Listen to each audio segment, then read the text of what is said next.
Williams, and thank you for your introduction, and greetings to all who are watching via whatever means, and I welcome you to this briefing. Today I want to start my briefing by highlighting the request that was made by the Royal Caribbean Group, I think RCG, and in consultation with our many stakeholders, and also in consultation with the Cabinet of St. Kitts and Nevis has agreed to allow these two vessels to safe harbor at the Port Zante cruise pier. The Grandeur of the Seas and Rhapsody of the Seas will be safe harboring with no shore time being provided. What that means is no one will be disembarking the vessels. The vessels will be provisioned under strict protocols that have been set by our National COVID-19 Task Force and other stakeholders. So by next week, we should be seeing these ships safe harboring in our port. Again, I am appealing to citizens for calm, as in no way, shape, or form we will jeopardize the gains we have made in keeping St. Kitts and Nevis safe. So please understand that this is part and parcel of us opening up our borders in a very safe way and creating that balance between keeping us safe and economic activities. I want to highlight something to continue what Dr. Laws would have stated, is the inbound passengers that we are receiving. And to date, we have seen that on November 14th, we would have had 93 passengers that would have arrived on American Airlines Flight 318, and on Seabourn, 9 passengers.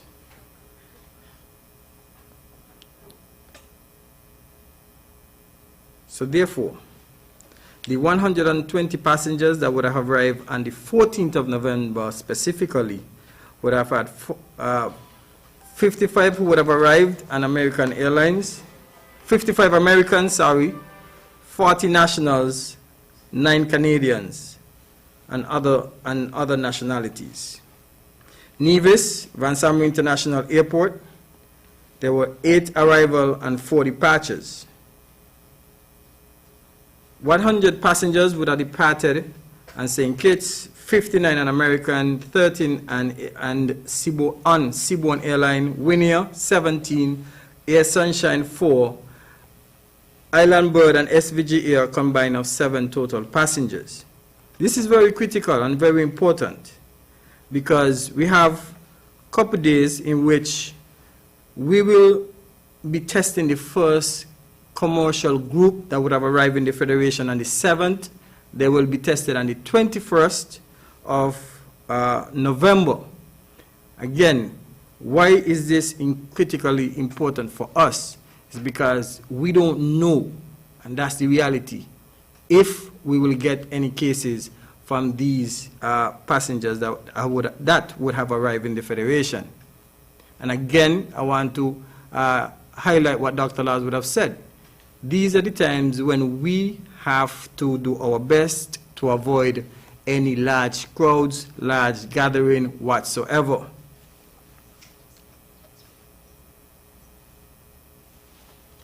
I want to also thank the taxi operators who would have come on board.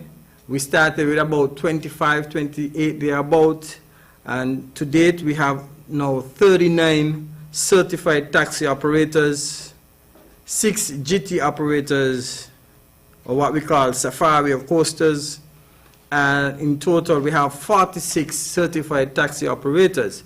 And Dr. Laws would have just highlighted that there will be tours that persons after testing negative on day 7, they can actually access these tours. We are appealing to the taxi operators to come on board and support the work of the National COVID-19 Task Force and the government by extension, so that we can create that balance between economic activities and combating the COVID-19 virus.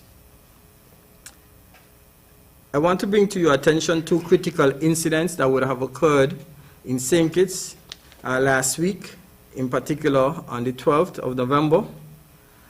We would have seen the landslide that would have occurred at the Fort Tyson Rise and Frigate Bay.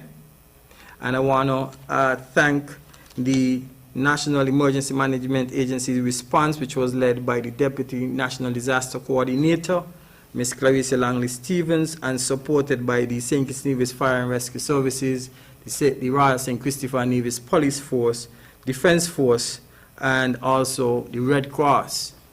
Critically, I must highlight the Social and Community Development Permanent Secretary Janet Lewis for the work that they have done, but most importantly, our engineers from the Public Works Department and also physical planning.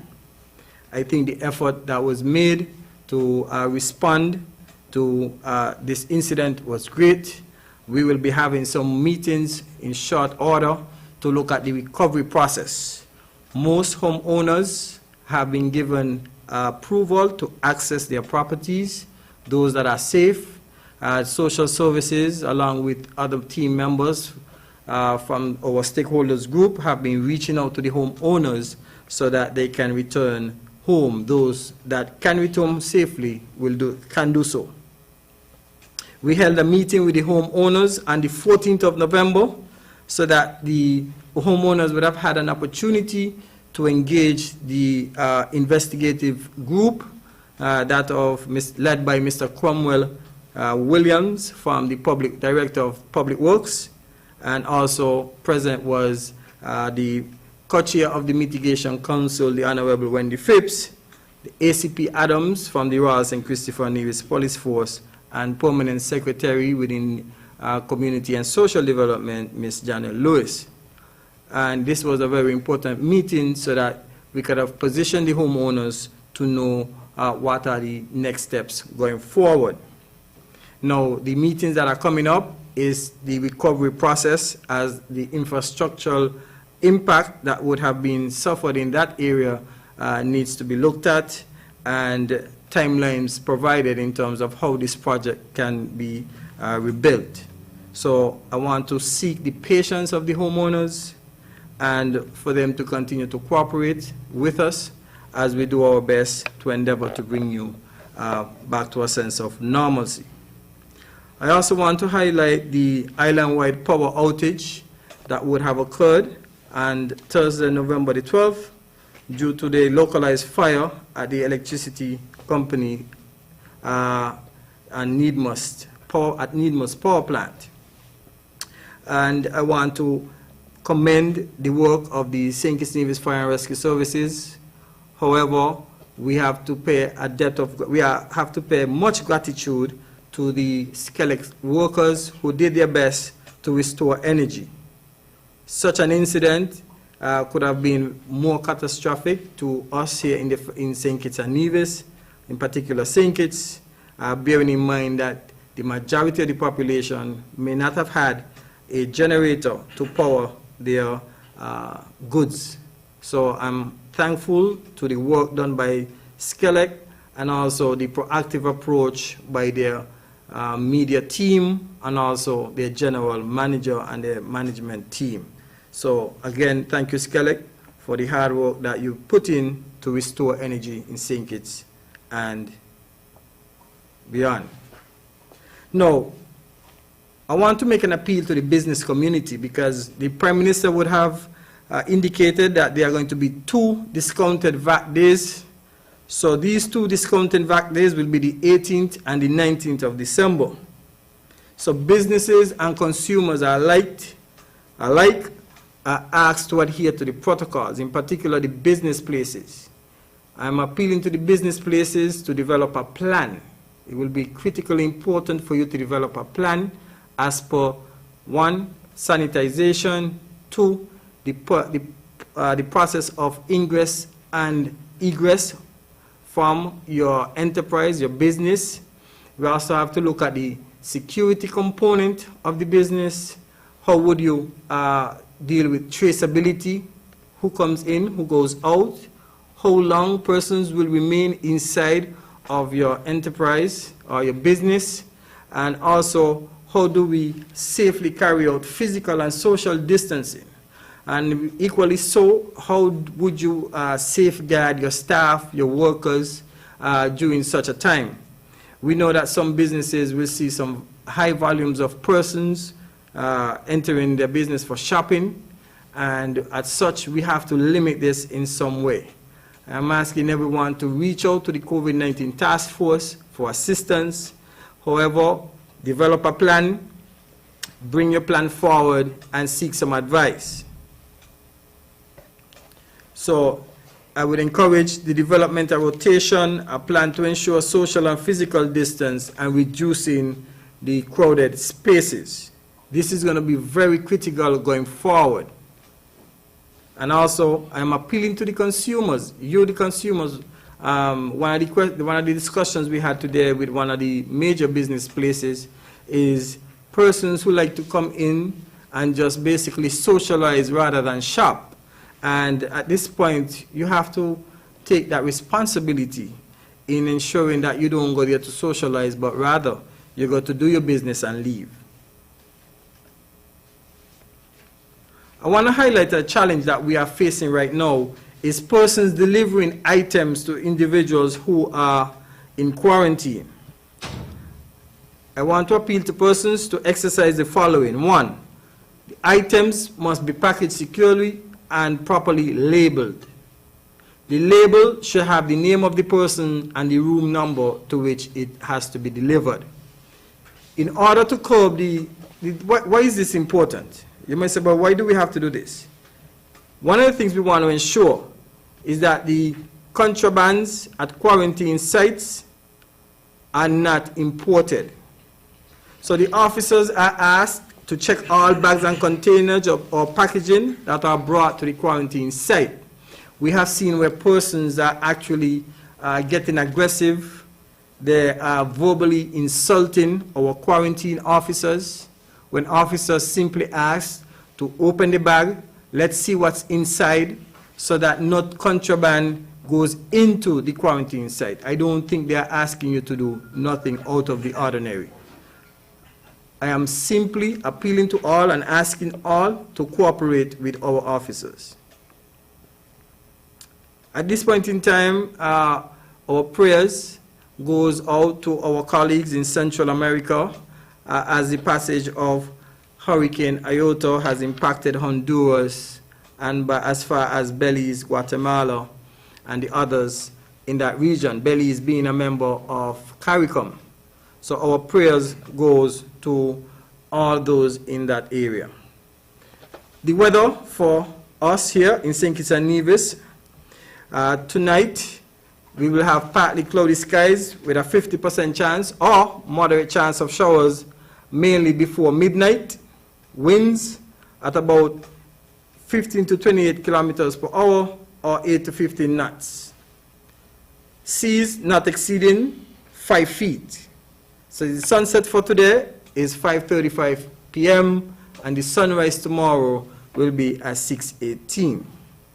And before I leave here, I want to highlight something. Again, as I said to you before, pre-COVID, we used to say when, and people used to argue and say, Mr. Samuel, stop saying when, pray, you don't have no faith. And we used to always say when the virus arrives.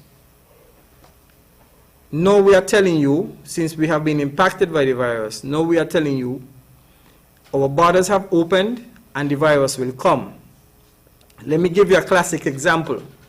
In Antigua on the 6th of November, a 58-year-old male would have arrived with a negative test to support some work that needed to be done at the power plant in Antigua. When he arrived in Antigua, he was negative. He was tested 5 days later, and he was found to be positive. During this time, he would have been interacting with all of his colleagues. He would have been training and working with to restore the power challenges that they were having in Antigua. Bear this in mind, that strict protocols were being followed, meaning persons were wearing gloves, They were wearing their masks, their face shields. They were doing their social distancing, physical distancing as much as possible. However, the individual who tested positive was isolated, and a few days later, he died. So he didn't even make it back out of Antigua alive. That's the reality and the dynamism of the virus. Why do I need to say this to you? Because we keep preaching about the protocols to you, the social distancing, the physical distancing, the hand hygiene, the wearing of masks, and ensuring that you have some form of traceability if needs be. Doing the different screening process, such as the temperature checks, which are critical. And persons keep fighting about the temperature checks, and Dr. Wilkinson did an extensive presentation here to speak about the temperature checks, which are critical, very critical. So therefore, I'm asking individuals to avoid mass gatherings. We need to avoid the mass gathering and exercise personal responsibility. If we do not exercise personal responsibility, St. Kitts and Nevis could become what some of our regional partners or regional islands are becoming, hotspots. Thank you. Thank you.